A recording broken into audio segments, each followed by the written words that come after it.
حضور نے ہمیں بتلایا کہ پچھلے لوگ اپنے رب کو کیسے مناتے تھے، وہ کس طرح اس کے حضور ناز عرض کرتے تھے۔ حضور نے ہمیں اللہ کو منانے کے طریقے بھی بتلائے، فرمایا جب ماں باپ دعا مانگیں گے اولاد کے حق میں تو وہ مان جائے گا۔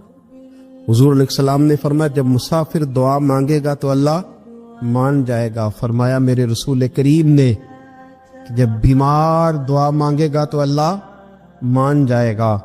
اور سید عالم علیہ السلام فرمانے لگے جب تمہارے ضعیف، کمزور، مجبور لوگ دعا مانگیں گے تو اللہ مان جائے گا۔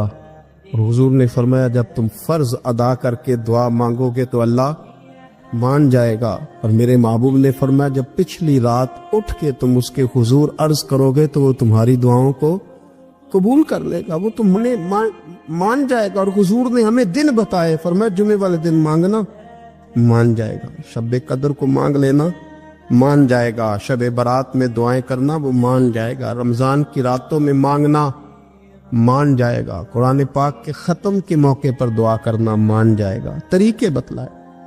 اب یہ ہے کہ ہم نے تو مانگنا تھا نا اس کی بارگاہ میں، ہم نے تو حاضر ہونا تھا، ہم نے تو جانا تھا۔ اب ہم نے آگے بڑھنا ہے، اس کے حضور عرض کرنا ہے۔ حضور نے ہمیں بتلایا، ہمارے پیارے رسول صلی اللہ تعالی علیہ وسلم نے بتلائی کہ جب انسان بہت زیادہ عاجزی کرتا ہے نا، بہت زیادہ عاجزی، تو پھر بھی اللہ مان جاتا ہے۔ جب وہ اس کے حضور بہت عجز کا اظہار کرتا ہے، بہت زیادہ عجز کا اظہار کرتا ہے، وہ ڈر جاتا ہے اس سے۔ وَلِمَنْ خَافَ مَقَامَ رَبِّهِ جَنَّتَانِ، فرمایا جو میرے سامنے کھڑے ہونے سے ڈرے گا میں اسے 2 جنتیں عطا کروں۔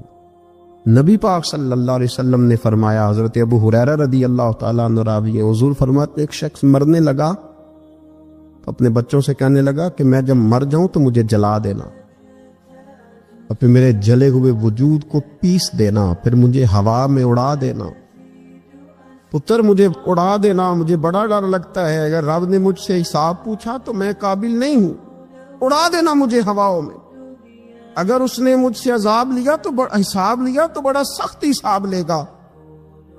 حضور فرماتے ہیں، بخاری میں موجود ہے، اس کے بچوں نے اسی طرح کیا، اس کے مرنے کے بعد اسے جلایا، ہوا میں اڑا دیا۔ اللہ کے محبوب فرماتے ہیں رب کریم نے حکم دیا زمین کو کہ اس کے ذرات کو جمع کرو، زمین نے ذرے جمع کیے، خدا نے حکم دیا تو اس کا وجود پھر سے اسی شکل میں آیا۔ تو رب کریم نے فرمایا یہ جو تو نے وصیت کی تو کیوں کی؟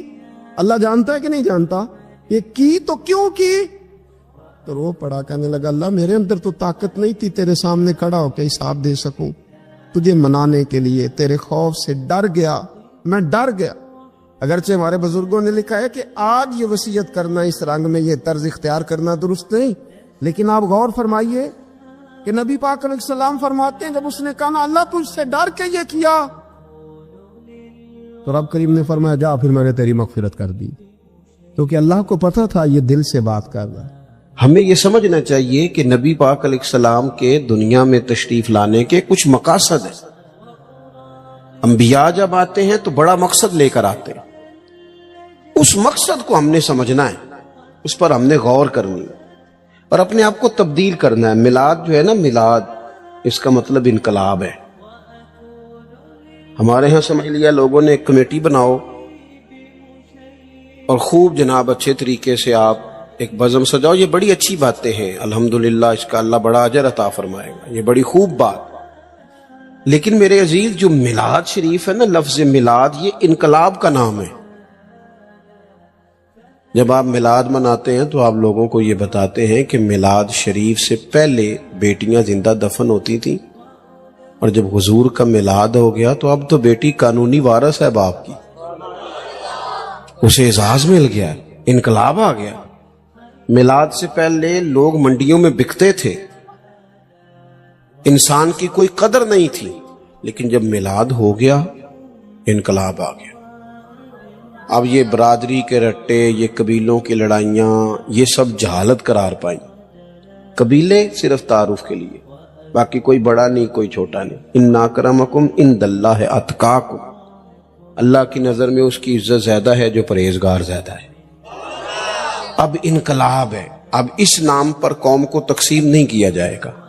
اب حضرت بلال حبشی آئیں گے تو حضرت عمر اٹھ کے کھڑے ہو جائیں گے، امیر المومنین ہوتے ہوئے اور انہیں اپنی جگہ پر بٹھا کے کہیں گے بلال آپ تو ہمارے سردار ہیں.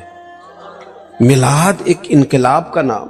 میلاد شریف سے پہلے لوگ بتوں کی پوجا کرتے تھے معاذ اللہ.